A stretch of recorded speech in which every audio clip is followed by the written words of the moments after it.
Bonsoir à tous, bienvenue dans ce premier club L'Hémicycle, le rendez-vous des grands chefs d'entreprise. Son groupe fête ses 165 ans aujourd'hui. Il fait 8 milliards d'euros de chiffre d'affaires, il emploie 33 000 collaborateurs dans le monde, dans 150 pays. 33 marques depuis le mois de juillet, c'est son portefeuille de marques. Et finalement, ces marques, c'est un peu nos Madeleines de Proust. Elles appartiennent finalement au patrimoine culturel et culinaire français. Je suis très heureux d'accueillir ce soir Thierry de la Tour d'Artaise.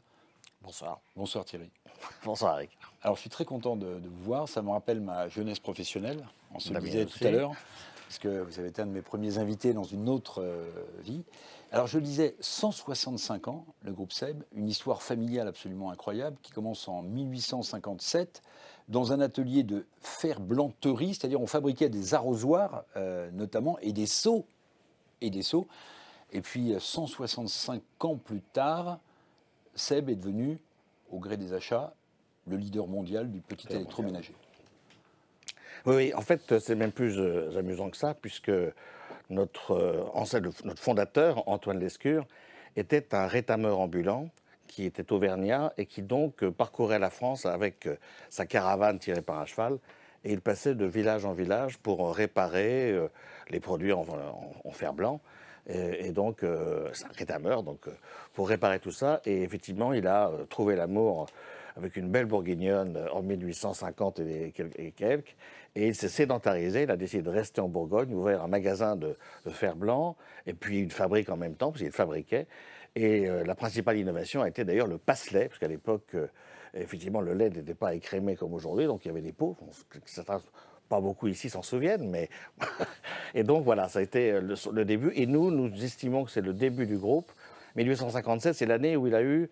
il n'était plus artisan travaillant tout seul, mais il avait un premier salarié. Donc la première fiche de paye, c'est l'histoire du groupe il y a 165 ans. Et nous avons la chance, je dirais, d'avoir toujours le même actionnaire depuis 165 ans, la famille fondatrice, famille Lescure, dont certains sont toujours en Bourgogne, puisque SEB veut dire Société d'emboutissage de Bourgogne. Et donc voilà, nous sommes effectivement maintenant à la sixième génération pour les personnes de mon âge, et 7e génération pour nos enfants, et 8e maintenant, qui est déjà là. Alors je disais 33 marques depuis juillet, avec le rachat de Zoomo, on en parlera tout à l'heure. Est-ce que ça vous choque, Thierry de la Tour d'Artaise, si je dis que la plupart des marques, en fait, ont pavé le chemin de nos vies? Ces marques appartiennent au patrimoine, alors culinaire, mais culturel.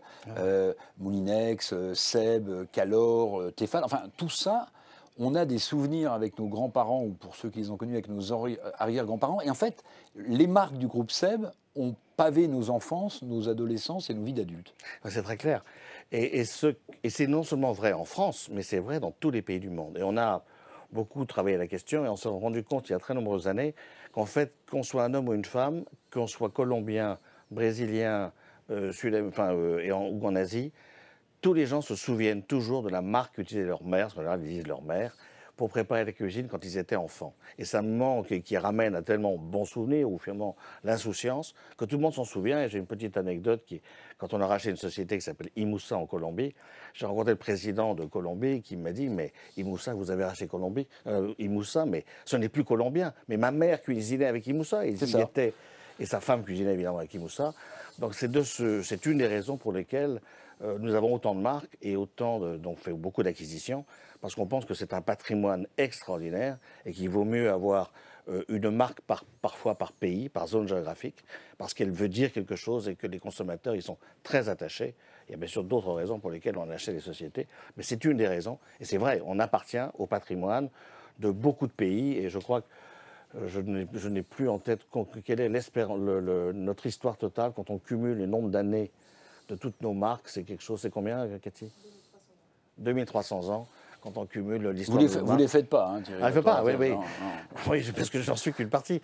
Mais c'est vrai que 2300 ans, ça veut dire aussi plein de sociétés qui, elles, ont été des innovateurs, parce que c'est le fond de l'affaire. Toutes ces sociétés, si elles ont survécu, c'est qu'elles étaient très innovatrices, que ce soit l'Agostina en Italie, 1901, Krupp, une plus ancienne marque, 1848.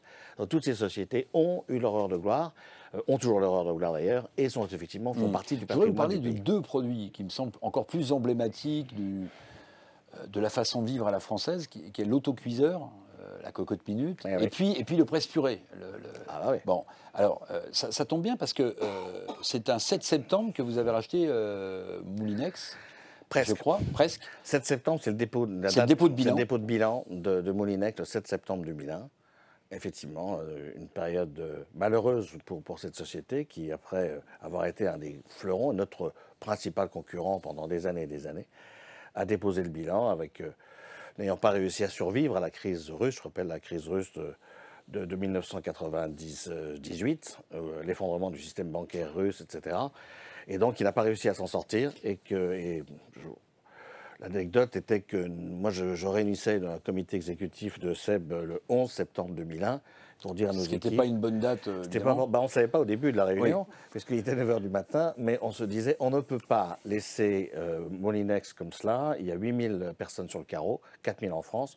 On doit intervenir pour essayer de limiter la casse, si je puis dire. Et effectivement, à l'heure du déjeuner, on apprenait le World Trade Center et toutes les conséquences qu'on a eues par la suite. Donc c'était un moment un peu Sur la question, pardonnez-moi, je vais être un peu...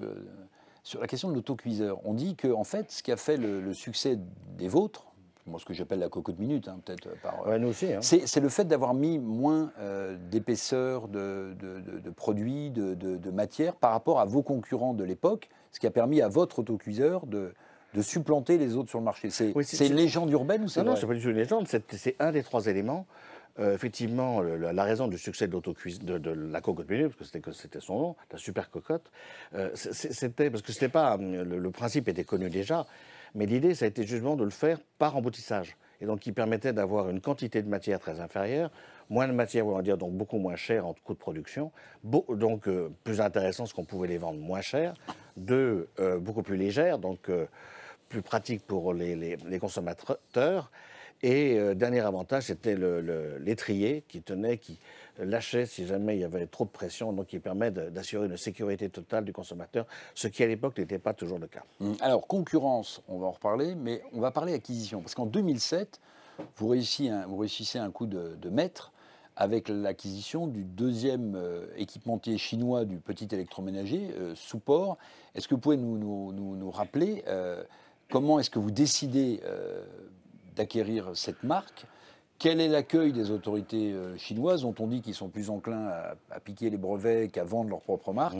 Comment ça s'est passé?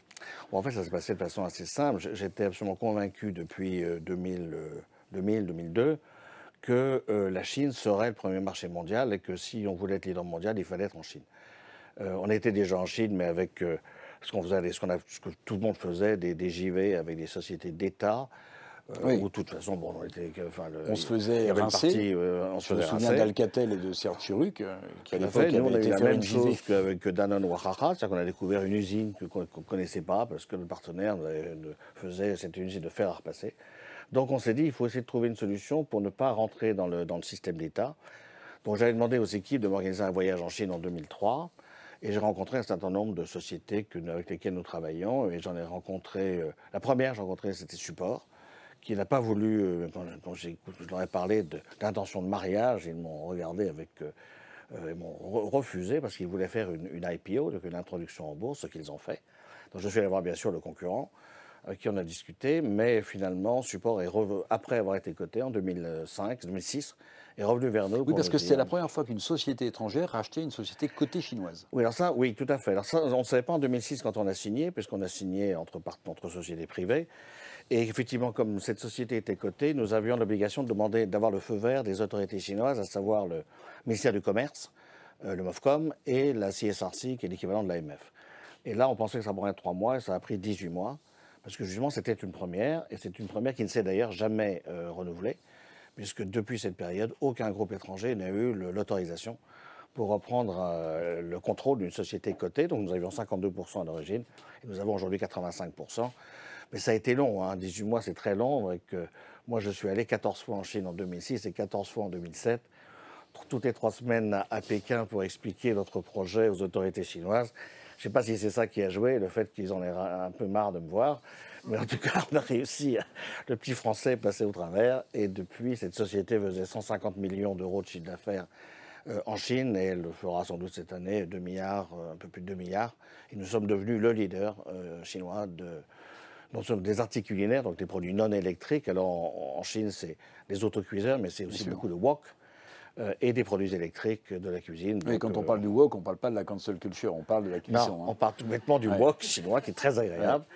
Et aussi, bien sûr, des cuiseurs à riz et des appareils à faire du lait de soja, donc tous les produits qu'on ne vend, bien sûr, jamais en France. Hein. Sur les marques et le positionnement des marques du portefeuille, on pourrait parler aussi de l'acquisition de Rovental, l'allemand, qui est une marque extrêmement connue en France.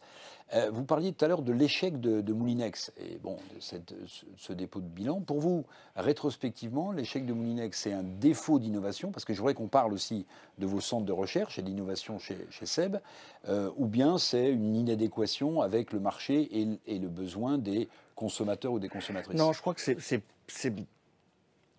d'abord un problème d'actionnariat, puisque à l'époque, le dirigeant Jean Mantelet n'avait pas d'enfant et donc a gardé les titres, il n'avait pas la transmission, alors que nous, dans la famille Lescure, dont je suis, je précise, une pièce rapportée, donc je suis le métayer qui travaille pour la famille Lescure, mais nous sommes très très nombreux. Moi j'ai plus de 400 actionnaires familiaux, malheureusement Jean Mantelet n'en avait pas, donc il y a un problème de succession, et deuxièmement, il y avait également un problème de dirigeants, puisque les dirigeants Moulinex ont beaucoup changé, alors que nous, je crois que je suis le 4e président depuis la guerre, depuis la Seconde Guerre mondiale. Je ne parle pas de la guerre Russie-Ukraine. Donc, on a tous passé, moi j'avais 22 ans, donc mon prédécesseur très longtemps aussi. Donc je pense qu'il y a eu une stabilité de management, une stabilité actionnariale qui nous a toujours permis d'avoir une vision de long terme. Et je pense que quand on fait de l'industrie, on ne peut pas aller au gré des vents. Il y a des moments qui sont plus favorables, des moments qui sont beaucoup plus compliqués, mais il faut savoir les passer, et je pense que c'est ça qui a fait avant tout. Et puis, je dirais, nous, on a une position qui dit qu'il faut toujours s'adapter, donc on est extrêmement réactif. Moulinex s'est un peu enquisté et avait continué à vivre comme si le monde n'évoluait pas. Et ils n'avaient notamment pas fait évoluer la routier industrielle, qui était complètement dépassée parce qu'il ne fallait toucher à rien, alors que pendant les 30 Glorieuses, l'époque magique qu'on a connue de l'après-guerre jusqu'à la fin des années 70, on avait une telle croissance qu'on pouvait justement faire évoluer notre routier industrielle, ce que nous avons fait, en arrêtant des choses qu'il fallait laisser à des sous-traitants, comme faire de la tôlerie, etc. Bon, nous, ça fait longtemps qu'on n'a plus fait de tôlerie, parce qu'il y a des spécialistes qui font ça très bien, on n'a pas besoin de le faire. Moulinex avait gardé des tôleries, mais qui étaient évidemment sans investissement, donc pas du tout efficaces. Ils sont arrivés à avoir le pire, c'est-à-dire des prix de revient trop élevés, du coup manque de moyens pour investir en moyens publicitaires et en développement, et puis en manque d'incapacité d'investir, et donc c'est ça qui les a tués. Alors on va parler de recherche et de développement, parce que vous consacrez 3,5% de votre chiffre d'affaires, comme chaque année, à la R&D, mais comment est-ce que vous animez vos marques? Quand vous lancez un produit, pourquoi est-ce que vous l'appelleriez plutôt Moulinex? Je vais vous faire ensuite la guerre Magimix, Moulinex, Thermomix, vous n'en faites pas. Mais comment est-ce que vous animez tout ça? Comment est-ce que vous décidez qu'un produit sera labellisé avec telle ou telle marque de votre portefeuille, qui, je le rappelle, comporte 33 marques? Alors nous avons des marques mondiales, comme Tefal, Moulinex. Il y en a des marques qui sont locales, donc Support n'est utilisé qu'en Chine.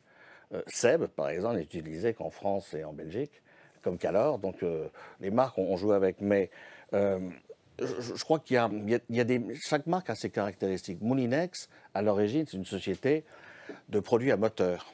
Si vous réfléchissez bien, tous les produits Moulinex, il y a toujours un moteur. Alors que nous, dans le groupe, on n'avait pas très peu de produits à moteur. Nous, on chauffe. Donc on fait des cafetières, on fait des fers à repasser, on chauffe. Donc eux faisaient des produits moteurs. Donc la logique et toutes nos équipes de recherche pour la préparation des aliments sont dans les sites qui viennent de Moulinex. Le know-how, il est là-bas, il est en Normandie. Et donc naturellement, la marque Moulinex est la marque pour la préparation des aliments, comme la marque Tefal peut être la marque pour les poêles, puisque le know-how, il est à Rumilly. Donc voilà, les marques sont liées aux produits. Alors, vous disiez tout à l'heure le petit français qui se pointe en Chine, mais alors ce qui me frappe souvent sur les produits du groupe, c'est que vous affichez vos couleurs. Il y a le bleu, blanc, rouge. Donc, alors, vous êtes chinois en Chine, vous êtes sud-américain en Amérique du Sud, vous l'avez dit, il y a l'histoire des marques, mais vous revendiquez quand même, j'allais dire, ce patriotisme Quand on vend sous nos économique. marques, absolument. Au Japon, par exemple, nous sommes largement leaders, notamment dans les articles, sur des articles culinaires, convention de langage, vers les poils, en gros. Et nous avons effectivement, je crois, eu un très grand succès. Nous sommes largement leaders en Japon pour une raison très simple, c'est qu'on a mis sur le marché un produit qui a été un immense succès, qui sont des poêles avec poignées amovibles. Et le principal problème de tous les ménages japonais, c'est l'espace, puisque en moyenne, une cuisine au Japon fait un tatami, ce qui fait 2 mètres carrés, en gros, 2 mètres carrés 50. Donc il n'y a pas de place pour les rangements. Or, les poêles, avec les poignées, ça prend beaucoup de place. Donc on a amené sur le marché, il y a une trentaine d'années, les poêles avec poignées amovibles. Donc on retire la poignée et ça permet de s'empiler. Et ça fait le succès. Et comme on n'avait pas de marque locale, parce qu'on n'avait pas de société japonaise, dans les sociétés Tefal, et nous avons effectivement mis le drapeau bleu, blanc, rouge, d'abord parce qu'elles sont fabriquées à Rumilly, notre site en Haute-Savoie, où nous fabriquons chaque jour 250 000 poêles. Ça fait quand même beaucoup de poêles par an.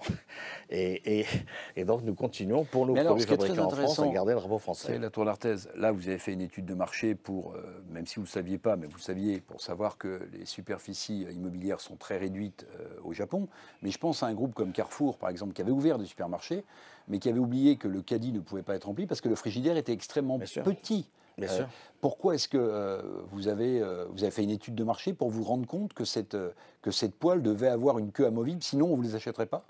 Oui, ça c'est notre métier. Je veux dire, de même qu'on sait que les fers à repasser au Japon sont tout petits parce qu'il n'y a pas de place, que tout est petit au Japon. Je veux dire, un lave-vaisselle, c'est la taille d'un mini-four en France.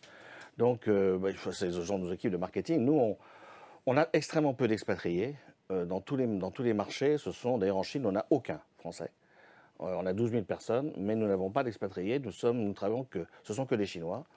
Et pourquoi? Parce que justement, ce qu'on veut, comme on est local, puisque très souvent on a des marques qui sont locales, on pense aussi qu'il nous faut des sites de fabrication dans les pays émergents, il nous faut des forces de vente, mais il nous faut aussi de l'innovation. Et l'innovation, elle est tellement liée au pays. Je veux dire, en Colombie, on parlait d'Imosa tout à l'heure, le principal donc c'est l'extraction produit, de c'est le caldero. Oui. Bon, en Chine, c'est le cuiseur à riz ou l'appareil à faire du lait de soja. Développer un nouvel appareil pour faire du lait de soja quand on est français, on peut. Mais je ne sais pas si vous avez déjà goûté le lait de soja, c'est épouvantable. Donc on peut y arriver techniquement, mais on n'a pas été brevet, c'est le cas de le dire, au lait de soja. Les Chinois, oui. Donc on est toujours des Chinois, c'est les Japonais qui nous ont dit, mais les poêles Tefal classiques, ça passe pas. On ne sait pas comment les mettre. Alors, on va parler d'innovation maintenant. Oui, très bien. Alors, vous allez me parler de technique, mais moi, j'aimerais vous parler d'un sujet avant. Une société, la nôtre, mais sans doute au Japon ou dans d'autres pays, est traversée aussi par des évolutions sociétales. Oui. Aujourd'hui, par exemple, il y a un débat, qu'on l'aime ou qu'on l'aime pas, autour, par exemple, du partage des tâches ménagères. Bon, par exemple, le fer à repasser, le premier à vapeur en 1956, Calor, la pub, j'imagine à l'époque, c'était une femme qui faisait le repassage. Bon, comment est-ce que dans l'innovation que vous développez, vous incorporez l'idée que peut-être à un moment donné, vos produits seront utilisés par la femme, mais aussi par l'homme? Oui. Je crois, c'est vrai que c'est, comme tous les gens qui sont dans les biens de grande conso, nous, notre métier, c'est de comprendre le consommateur et de lui apporter les produits dont il a envie et surtout ceux auxquels il ne pense pas.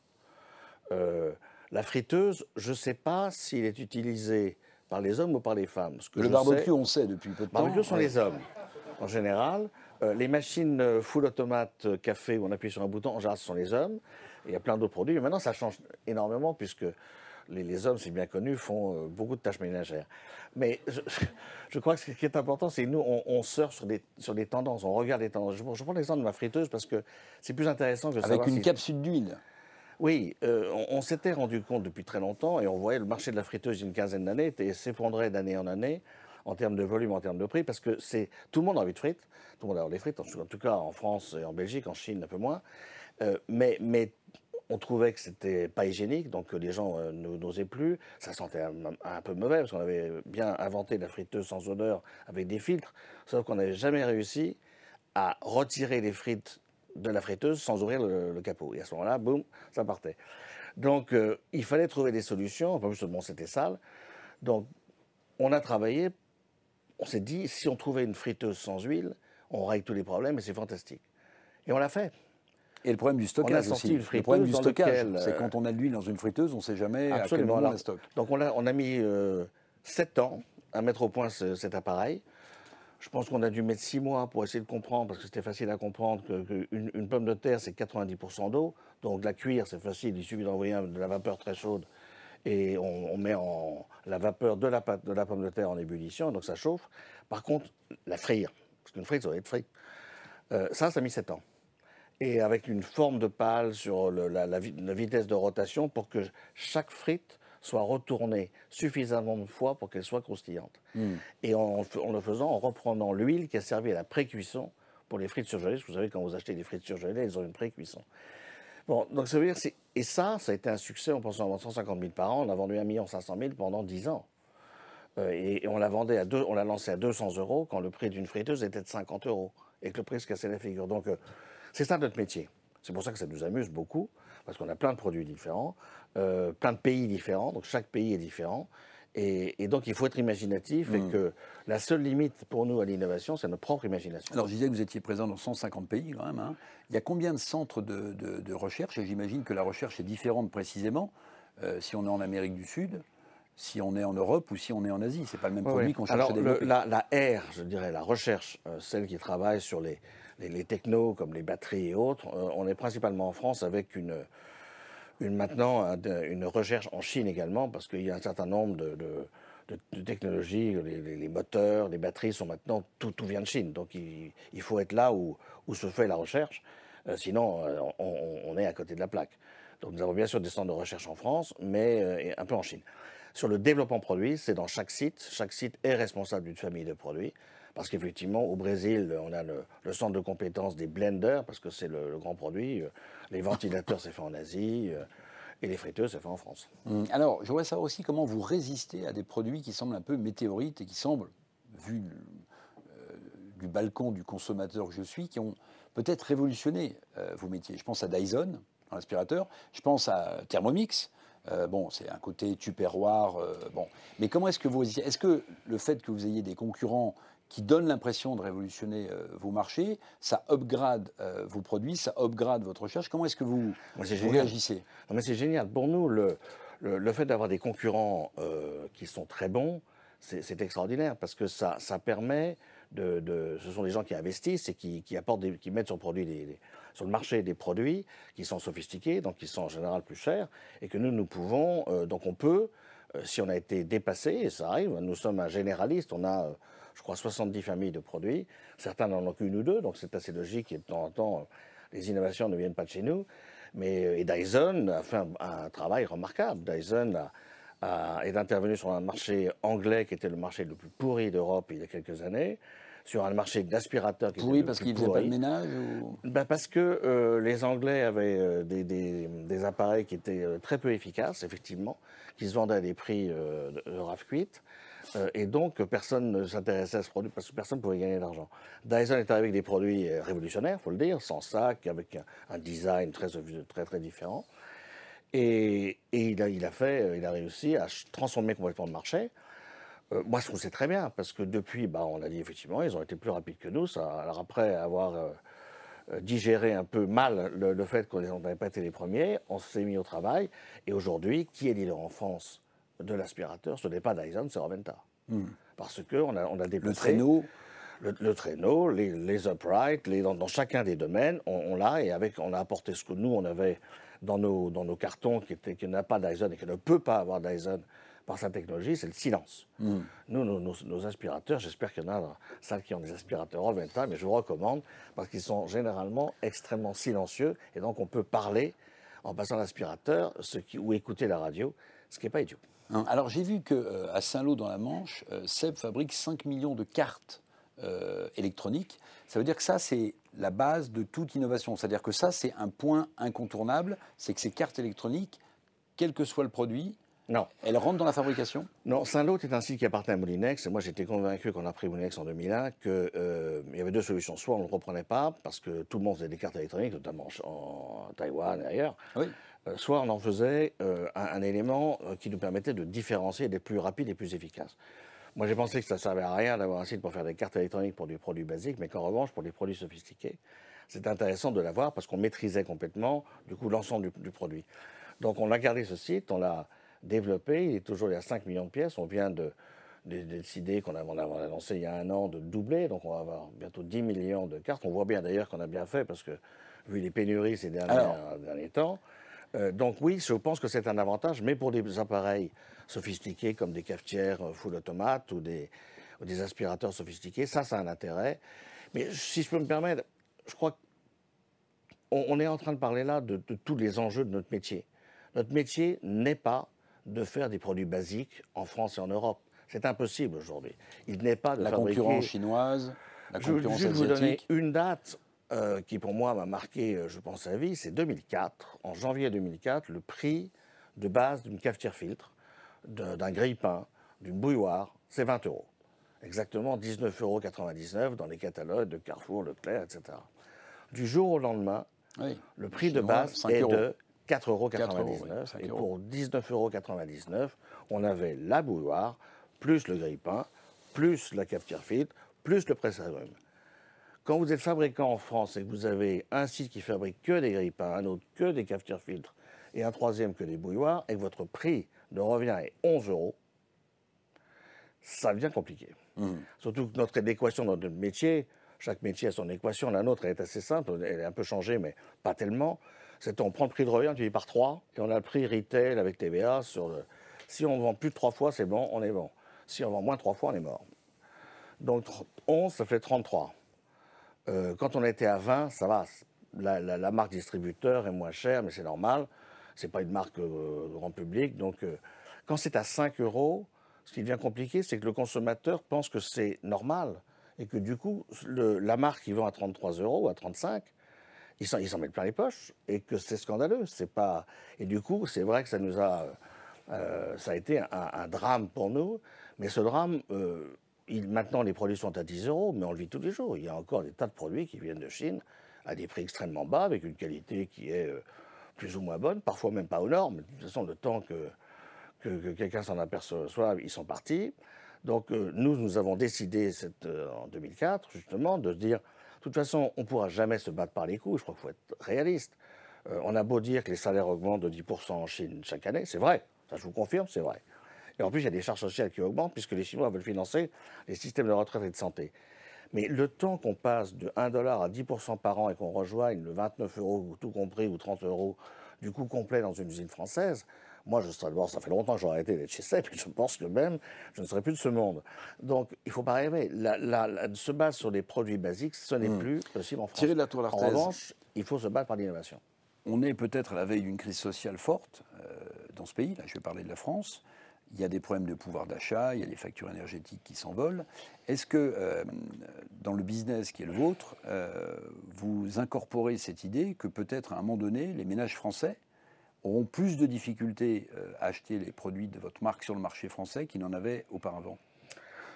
Oui, bien évidemment, mais je crois que on a toujours pris le principe que je vous dis, nous sommes un groupe généraliste sur de nombreuses catégories de produits, mais si vous regardez nos gammes, à l'exception de ce qu'on appelle en langage marketing le premier quartile, donc le premier 25% du marché en volume, sur lesquels nous ne sommes pas, mais qui sont fondamentalement réservés aux marques de distributeurs, donc tous nos grands distributeurs ont leur propre marque, ou ce qu'on appelle les no-names, et donc on n'est pas compétitif, on n'est pas concurrencé, on est juste au-dessus du deuxième quartile jusqu'au quatrième quartile, donc ça veut dire qu'on a vocation à couvrir l'intégralité des gammes, avec des produits qui, pour les plus basiques, seront fabriqués dans nos usines chinoises, et pour les plus élevés, seront fabriqués dans nos usines françaises, ou allemandes.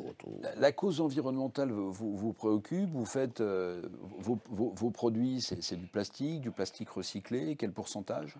Alors, c'est aussi beaucoup d'aluminium, par exemple. Nous avons aujourd'hui, c'est très intéressant là. Alors, d'abord, il y a deux choses. Il y a les réparabilités et la recyclabilité. Alors, je vais vous parler après de l'obsolescence programmée aussi. D'accord. Alors, sur la recyclabilité, donc je reste, sur la recyclabilité, oui, c'est évident, nous l'avons. Mais c'est intéressant parce que le consommateur évolue beaucoup. Il y a plus de 10 ans, nous avons sorti les premières poêles en aluminium recyclé, avec un succès assez mitigé auprès des consommateurs qui hésitaient à se dire « Wow, c'est de l'aluminium recyclé, je vais faire la tambouille là-dedans ». Bon, et puis ça a démarré lentement, et puis on était cher en plus, ça coûtait plus cher que de faire une poêle en aluminium neuf. Et puis finalement, on a travaillé une filière qu'on a mise en place avec d'autres fabricants. Et puis on a eu plus des volumes. Et aujourd'hui, ces gammes coûtent moins cher en production. Et le consommateur les plébiscite à 60%. Et donc c'est maintenant devenu un produit d'un assortiment permanent. Donc on voit bien que le consommateur évolue. Et donc pour nous, nous voyons tout ce qui est développement durable, économie circulaire comme une chance extraordinaire. Il faut être prudent, il faut prendre son temps pour le faire, il faut bien le faire. Il ne faut pas croire que ça se fait du jour au lendemain. Il y a un surcoût au début, évidemment, mais si on a une vision de long terme, ça nous donne des possibilités de développement gigantesques. C'est vrai pour la recyclabilité, c'est vrai pour la réparabilité, vous allez venir, peut-être. Et donc je crois que l'intégralité de nouvelles idées aussi, on voit bien que les consommateurs aujourd'hui sont moins friands de la possession que de l'utilisation. Donc on essaye aussi dans notre centre Réparseb que nous avons à Paris, on fait aussi de la location de produits, parce que c'est vrai que certaines personnes peuvent se dire qu'ils n'ont pas envie d'avoir de certains produits comme je sais pas moi, une raclette qui ne s'utilise pas forcément tout l'été. Certaines personnes hésitent à en avoir. Moi, je pense qu'il faut en avoir une chez soi, mais certains préfèrent la louer pour le week-end, et à ce moment-là, c'est possible. Donc, c'est une nouvelle utilisation. Je crois que tous les trends sont intéressants et nous créent des opportunités. Sur la réparabilité, il y a beaucoup d'unions de consommateurs qui sont emparés du sujet de l'obsolescence programmée. Qu'est-ce que vous dites sur ce débat? C'est un faux débat? C'est un vrai débat? Certains ont voulu pousser à acheter régulièrement de l'électroménager. Qu'est-ce que vous dites? On a surtout parlé, si vous vous souvenez bien, dans le gros blanc, dans le gros électroménager. Oui. Ça n'a jamais été, le petit électroménager n'a jamais été cité pour une raison, c'est que nous, moi je ne crois absolument pas. Je ne crois absolument pas qu'aucun fabricant ne gère ça. Je pense que les produits qui viennent de certains fabricants chinois sont conçus peut-être, mais quand ils sont vendus à 5 €, c'est clair qu'ils ne vont pas tenir 3 ans. Mais ça, le consommateur doit le savoir. Donc l'obsolescence programmée, j'y crois pas trop. Je crois en revanche que le trend que l'on voit et qui est très fort, c'est la réparabilité. Et ça, c'est quelque chose qui est assez nouveau, je dirais, enfin nouveau pour le consommateur, le fait qu'il préfère réparer que remplacer le produit. Parce que je vais vous dire un truc, c'est que nous avons toujours réparé. Pour une raison très simple, c'est que il y a quelques années, toute l'industrie européenne a délocalisé sa production. Les Américains, dans les fin des années 70, l'industrie américaine est partie des États-Unis vers le Mexique. C'était l'époque des maquiladoras, si vous vous souvenez. Toutes ces usines à la frontière américaine et mexicaine. Et puis, ce n'était pas suffisant, parce que la distribution avait besoin de produits encore moins chers, le everyday low price. Donc, ils sont partis en Chine. Et la Chine, qui n'avait jamais fabriqué une cafetière filtre, parce qu'ils n'en peuvent pas, est devenue l'usine du monde. Et aujourd'hui, 90% des produits sont vendus en Chine. Ça veut dire quoi? Ça veut dire que tous nos concurrents ne pouvaient pas réparer les produits, parce qu'il n'y avait pas d'usine en Europe et pas de pièces détachées. Donc, ils ont remplacé. Et ça a duré pendant des années. Et que nous, si on réparait, c'est que si on remplaçait, on était mort. Parce qu'on n'avait pas les coûts de production, on avait les coûts de production français. Donc, on a tenu jusqu'au jour, et on s'est fait engueuler par tout le monde, les distributeurs, les consommateurs, parce qu'on ne remplaçait pas, on réparait, jusqu'au jour où un consommateur s'est dit, mais quand même c'est un peu stupide de jeter un fer à repasser parce que le thermostat ne marche plus. Et ça a été une déferlante, et aujourd'hui, 70% des consommateurs refusent qu'on remplace un appareil simplement parce qu'il a un petit problème. Donc, et je dirais que c'est une chance, on a bien fait, je crois, de tenir. Peut-être que c'est notre gène, je vous disais tout à l'heure que notre ancêtre était un rétameur, il réparait.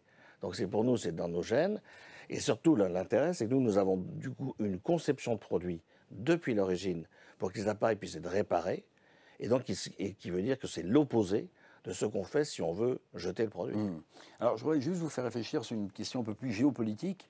Vous parliez du gros blanc il y a quelques instants, les machines à laver, les machines à laver la vaisselle. On sait que Taïwan est un énorme fournisseur mondial de semi-conducteurs. D'ailleurs, c'est peut-être l'une des raisons pour lesquelles les États-Unis, qui essaient de recréer une industrie du semi-conducteur dans leur pays, protègent la démocratie à Taïwan, parce qu'ils ont besoin de semi-conducteurs. De temps. Et donc, beaucoup de marques de gros blancs ont des difficultés, en fait, en ce moment, à fournir les produits qui ont été commandés. Est-ce que vous êtes touché par le même phénomène? On a été touché parce que ça ne concernait d'abord pas que les composants électroniques, mais beaucoup d'autres. Mais notamment ceux-là, oui, nous avons été touchés. Je dirais, on a réussi à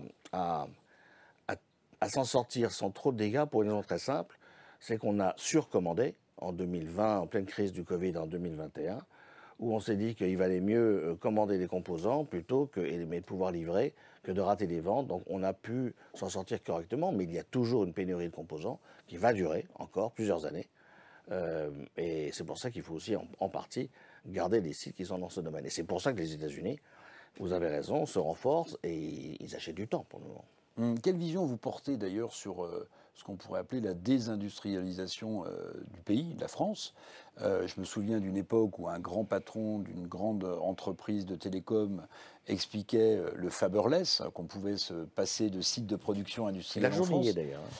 Voilà, voilà, dont les initiales étaient ST, si je me souviens bien. Tout à fait. Est-ce que rétrospectivement, vous pensez qu'on a trop laissé filer une partie de notre industrie, qui rentre d'ailleurs parfois dans la production de vos propres produits? Oui, bah, je crois que nous, il suffit de regarder les chiffres. Nous avons encore 10 sites industriels en France. Nous en avons à peu près autant en Allemagne. Donc on est resté un industriel européen. On y croit pourquoi? Et si on a repris Moulinex, d'abord c'était une très belle marque bien sûr, mais aussi parce qu'on a pensé qu'on avait un devoir social. Donc nous, si on est en France, c'est aussi parce que nous pensons que nous avons un devoir vis-à-vis de nos salariés et de les garder. Alors, c'est jamais simple. Il faut savoir qu'on se bat tous les jours. On n'est jamais sûr qu'on pourra garder tous les sites, donc il faut être très vigilant. Mais je crois qu'il faut le faire. Mais là encore, je redis ce que j'ai dit tout à l'heure. Il faut savoir quel combat on mène. Nous battre sur des produits basiques, ça ne sert à rien. Parce qu'on perdra de l'argent et du coup, on n'aura plus d'argent pour investir. Moi, aujourd'hui, je n'ai pas honte de dire que la recherche que nous faisons en France, qui est principalement en France, on la finance aussi par des cafetières fils que nous fabriquons dans notre usine chinoise et que l'on vend sur le marché français. Mais on est sûr de la qualité parce qu'elle a nos marques, donc on vérifie. Et ces profits-là, ce n'est pas des profits qu'il faut refuser, c'est parce que c'est ça qui finance, qui nous permet de passer 6 ans à vérifier comment on fait la pâle d'une friteuse pour pouvoir faire des friteuses sans huile. Donc je crois qu'il faut simplement se battre sur les bons combats. Et les bons combats, c'est les produits à forte valeur ajoutée. C'est là que nous avons notre mot à dire. Je pense qu'on a, je le dis très sincèrement, que je pense qu'on a les meilleures personnes, que ce soit en R&D ou que ce soit en marketing. Les Français sont excellents. Et même également les personnes de production. Et donc je pense qu'il faut se battre à tout prix. Alors, vous dire qu'on va ouvrir 14 usines de plus, je ne suis pas très sûr, parce qu'on en a déjà beaucoup. Mais en tout cas, je pense qu'on défendra toujours. Et j'ai juste un exemple. Nous avions un site en Bourgogne qui souffrait parce que les produits justement qu'il fabriquait étaient moins de succès, et parce que trop cher par rapport à des produits qui venaient de Chine et qui étaient beaucoup moins chers. Et nous avons essayé, on a pris l'initiative, je ne sais pas encore si elle marchera, mais je l'espère, en tout cas, nous l'avons tenté. Nous fabriquons aujourd'hui des vélos. Nous avons fait un partenariat avec monsieur qui est bien connu en France, c'est Marc Simoncini, et qui a lancé son vélo Angel. Le créateur de Mythics. Le créateur de Mythics, mais moi je ne l'ai pas connu pour Mythics, mais je l'ai connu pour les vélos, et je l'ai vu en 2019, et il cherchait un fabricant, et je lui ai dit, en un millième de seconde, vous cherchez un fabricant, on est là. Et nos personnels aujourd'hui qui assemblaient des friteuses font aujourd'hui assembler des vélos, et je peux vous dire qu'ils savent très très bien le faire, ça se passe très bien. Donc je crois qu'il faut qu'on se batte de toute façon, à tout prix, quels que soient et être imaginatif pour essayer de garder l'emploi industriel en France. Un pays ne peut pas ne pas avoir d'industrie. Alors, 2 questions pour terminer ce premier club l'hémicycle que vous avez honoré de votre présence, Thierry Latour-Lattès. La première, parce que vous parliez de recherche et développement.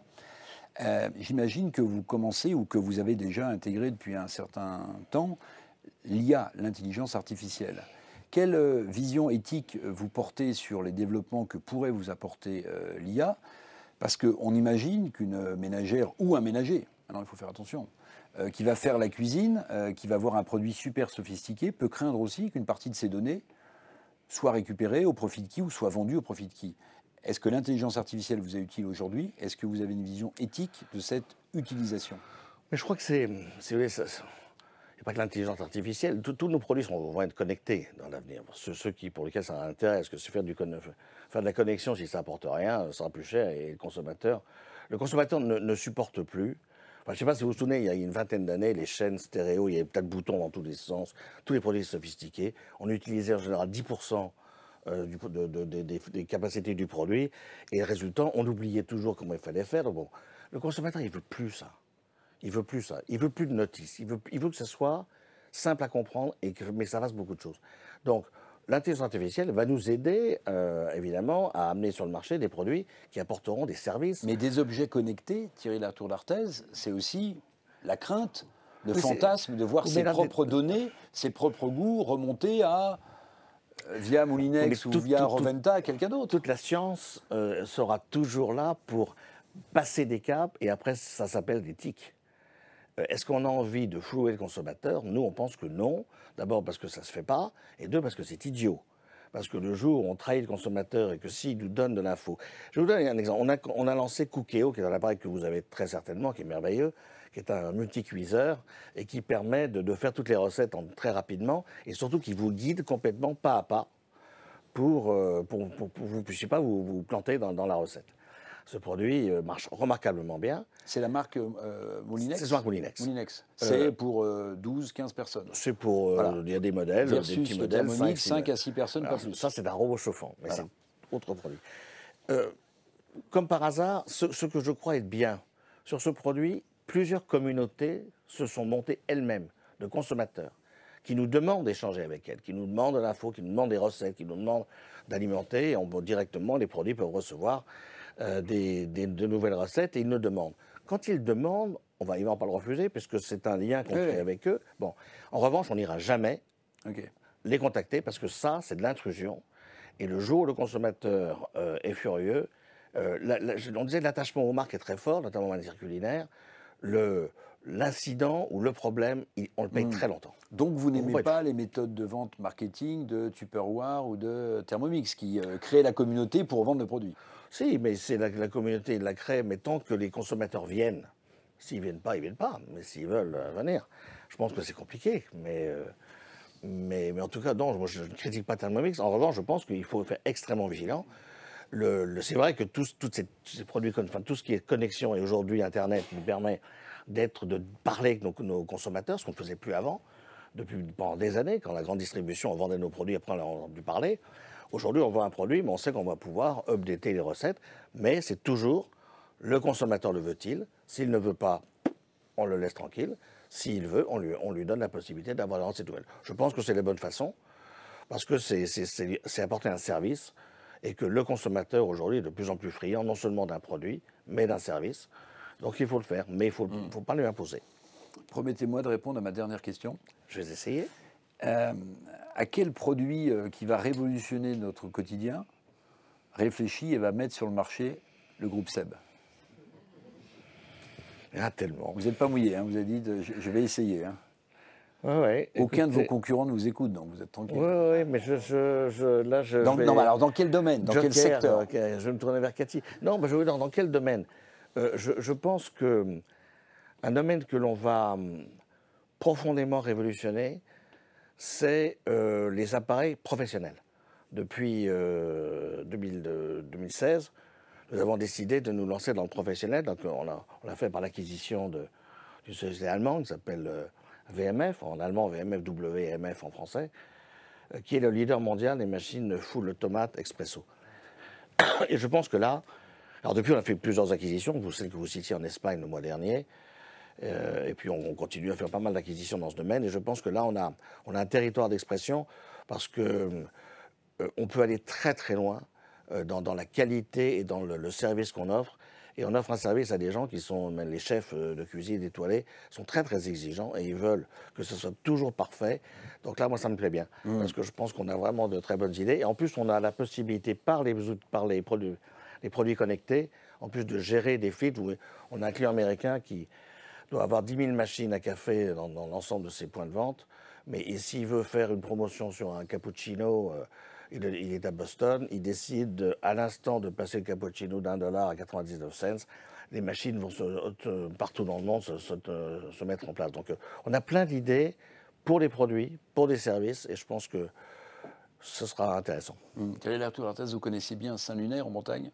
Très bien, j'ai passé toute mon enfance, oui. Toute votre enfance. Crampouze, ça vous dit quelque chose? Ah ben Crampouze, nous sommes très, très contents de cette acquisition. Donc c'est Entreprise du patrimoine, c'est donc le leader mondial des crêpières. Donc, qu'on faisait dans une crêperie en Bretagne notamment, ça sera, allez, à 99 chances sur 100, ça sera une crampouze. Ça pèse 1 tonne. C'est increvable, mais c'est extraordinaire. Et je pense que c'est aussi ce qu'on aime faire, c'est que cette société, elle fait ça et des planchas. Je pense qu'en 3 ans, on va doubler l'activité de cette société parce qu'on est présent dans le monde entier. Alors que Crampouze, entreprise du patrimoine, était quand même surtout française, un petit peu européenne, un petit peu aux États-Unis. Mais je pense qu'on va doubler le chiffre d'affaires en 3 ans. Et de même que toutes les planchas qu'on vend aujourd'hui sous marque VMF, marque très très haut de gamme allemande, sont fabriquées en Bretagne par Crampouze. Donc, bel avenir pour cette société, cette marque. Et j'en suis très content parce que là aussi, on renforce l'emploi industriel en France. Mille merci Thierry de la Tour d'Arthez d'avoir participé à notre premier club L'Hémicycle. Merci beaucoup, ça m'a fait très plaisir de vous revoir et d'échanger avec vous. Quant à nous, on se donne rendez-vous pour un prochain club L'Hémicycle avec un autre grand patron, français ou étranger. Merci beaucoup.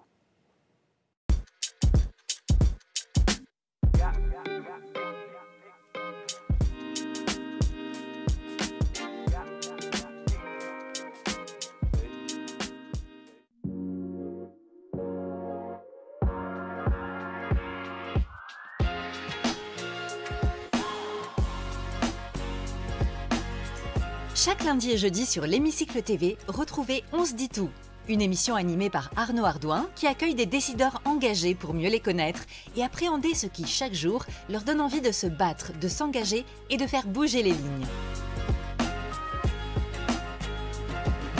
Ils nous livrent leurs réflexions sur les grands enjeux qui font la société, écologie, parité, handicap, égalité des chances, mais aussi leur regard sur la vie politique.